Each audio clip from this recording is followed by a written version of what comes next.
Hey, what's up? I'm trying to give you a really comprehensive update on the Amplitude product report 2022 that just dropped today, 14th of November. So if you are in a car or you're just too lazy to read or you just want to hear me talking about it, here's my rough summary. On the left-hand side, you can see the article that I wrote about the actual report. So this is not the report. This is just my summary and my findings. And I'm going to use it as a visual crutch going through here. Okay, so let's just get started.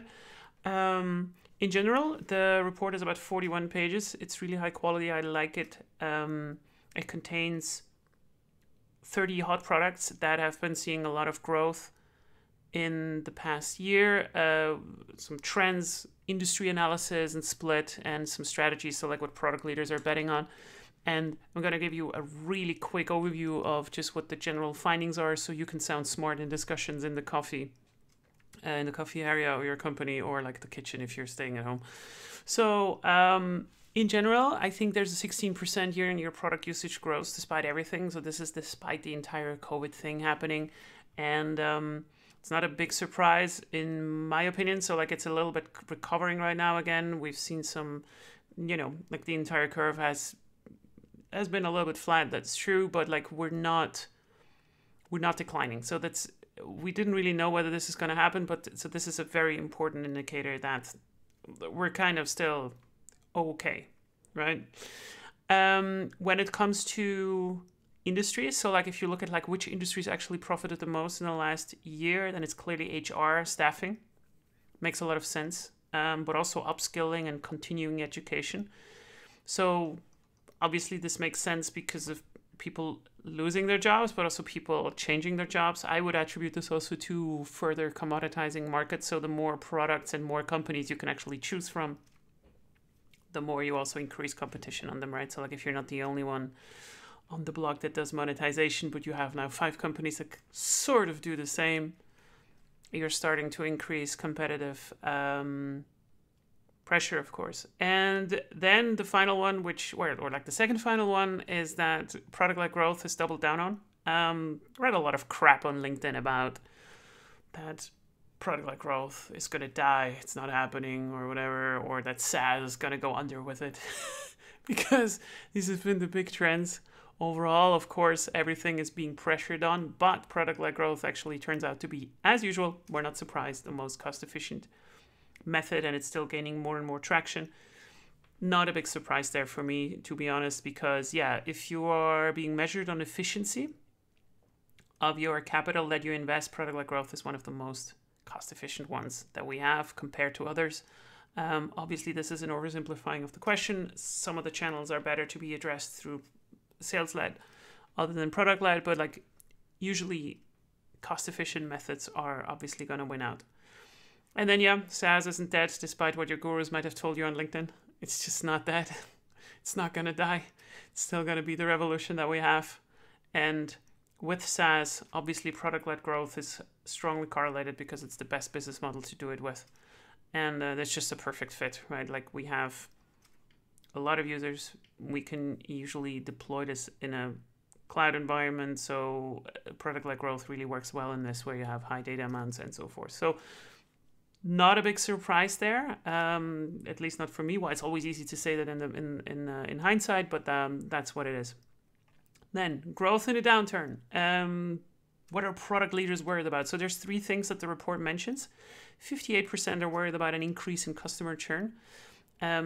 Customer retention is the top area of investment among respondents, and 63% of product leaders feel moderately or less equipped to shift product strategy. Now, these 3 things obviously all go together, because if you're worried about churn, then you need to invest into retention, because that's going to drive churn down. And if you don't know how to do that, then you need to shift your product strategy. So these 3 things, they go perfectly well together. Makes a lot of sense. So of course, if you want to be cost efficient, you want to lose as little customers as possible, right? So like this is further increasing this trend because everybody's betting on that this is how the valuations will be going. Then, as I said here also at the end, like retention is in the end a fancy word for a good product. So there was a list also in the report about the 30 hottest products coming up. I really did not want to go into all of them because frankly, I don't really have an opinion on most of them. But a couple of them I really wanted to highlight and also put out. So like really, really quick to the methodology. So these are all privately held products with more than 10K monthly active users. And they've seen at least a year-on-year growth of about 40%. And yeah, so Amplitude selected 20 products last year for the same type of report, whereas 3 of those went on to 100 or more million funding rounds. I also wrote in here that this is a better hit rate than VCs. So yeah, good job. And yeah, so here are a few that stuck out to me from that list. So I think Capsule, I personally didn't know about it. I'm also not from the States, but like I think I love the value proposition. It's a free same-day delivery for medication. Now, medication is probably one of those areas where you really want to have a same-day delivery for various reasons. And it's also probably one of the areas where if you are on medication, you probably also don't want to maybe travel, either because you're sick or you just don't feel that well. So this is a really cool value proposition in a sense. And then on top of it, it just does not cover more cost, right? So I really love it, right? So like their value proposition is a pharmacy you'll love and no extra cost. I think this is really cool. Total funding, $570 million. Insane. Founded 6 years ago, so relatively old, but yeah, really like these guys from what I've seen. Never really tried them out, but like they have 105% growth in monthly active users. Then Gong. Gong is amazing. I love Gong. Gong is, in case you've never heard about them, they analyze sales calls through AI and then surface learnings from them. So their blog is super valuable, like really, really cool. Highly recommended you reading on this. I also wrote another article on them. Just love these guys. I think they're doing a great job. They have been growing quite a lot. Also 580 million funding, like insane amount, but like a really, really cool value proposition. So if you do have sales, and you want to also expand your broader knowledge, that's how I actually found them, then yeah, check out their blog at the very least if you not do anything else. And then we have Paired, quite a small gig compared to the other ones. It's a relationship app for couples. So like, how do I keep the actual relationship that I have instead of just finding always new ones? So ironically, compared to Tinder and all the other players in the market, this one actually has a retention model that works, right? So like the longer I can keep my relationship, the longer I'm going to stay on my platform. And yeah, just really cool. Like it. Pitch, quite known in Europe a lot, actually. I don't know whether it's that big also in the US, but it's a Berlin-based company, 138 million funding. Just focuses on the use case of like creating the best pitch decks that you can actually do. Quite surprising to me because usually, like the first time I heard about them was that, oh yeah, but they're directly competing with Google Slides, and Google Slides seems to me a good enough product to actually do pitch slides. On the other hand, pitch slides are just so important to get right that you want to have every extra help. And I think Pitch has proved that they actually do offer additional value in the sense, otherwise they would not be this successful within founders and adjacent users. Great stuff.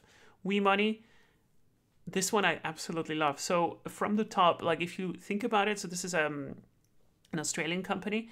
Paying down your debt faster is targeting people who have low buying power per se because they're dealing with debt, right? So this is not about investment debt or anything. Like this is really people who have debt to pay, right? Like down payments on cars, houses, some other stuff. Like how do you consolidate it? And what I love about them is that they really try to educate the community, you know, like down payments, consolidation loans, that kind of stuff. And it's really, really cool. I quite like them. I don't have debt, so I'm not I'm not in the target audience. So yeah, but like I think what I've seen from them also on the website looks really cool. Quite like the concept here. And yeah, they're monetizing a market that is technically quite difficult to monetize, right? Because they don't have that much dispensable money. But like if they do have value, then this is actually working, right? So like this is really exciting to see. Only 2 years old. Then Browser Stack. Everybody who doesn't know Browser Stack, I don't know what's wrong with you, but like, yeah, 11 years old, 250 million in funding. And this is the thing. So what I did not know is that they cover 3,000 different browsers and devices at the moment. And this is absolutely insane. I remember the time when we had to develop for Netscape and that alone gave you really heavy headaches. But for some reason, Browser Stack is now growing also in the last couple of years. And yeah, like it's just insane, but I love it. So like you can test your websites or whatever you produce on your front end with whatever device, and they tell you whether it's compatible with it or not. Or basically, you can see how bad your site is on a Windows machine that is using Edge or whatever. So yeah, not much to say. It's browser stack. So there's some industry trends though that were quite interesting. So one of them that I found quite funny but not surprising is wellness apps. So during January, they have a huge spike. So in December it goes down. Everybody goes eating Thanksgiving stuff, right? And then in January it just goes up to 30%. Yeah, I don't know how you monetize this, but like this is a very short burst of big need. So I would say like if you create ever a wellness app that is scoring in on the 1st of January evaluation, then push yearly subscriptions. Yeah, don't go for monthly. So this is one of those cases where I think like, okay, if you go there, like also account for this huge spike because you might have a 3 times bigger market in this one or like this one particular week at the start of the year. All right, then this one here I find absolutely amazing, which is adult education, language learning, and skill coaching. Absolutely love that people still want to learn and grow. This is so cool. I'm also a big proponent of this. Absolutely love learning. Yeah, I'm learning with you guys also on LinkedIn all the time. It's awesome to see how people are really focusing on this. I think some of it is obviously also because of the layoffs and that you're kind of forced to do this. But like in general, I also think this is attributed to the increasing quality of the tools that we have. You know, the really popular ones like Duolingo and so forth, they're getting better with also reinforcing behavior and gamifying the stuff that you're actually sticking with it. And then you have a better learning experience for whatever it is. But like also, I don't know, Skillshare, all of these free courses that you have, learnsql.com and so forth and so forth, they're pretty great. And I think from my kind of subjective view, learnings are now moving out from more like the school type of learning where you go from unis and so forth, or like, what's it called? Yeah, like these universities that open their schools for like subscription services to actually websites that have just been built for learning like this. My absolute favorite here is Reforge, where you don't get a certificate, but like it's just like at some point I think their value proposition is where top tech comes to scale or whatever. But like this is a really fascinating thing, and I hope this industry is growing more and more and more because yeah, with today's resources you can grow just so fast.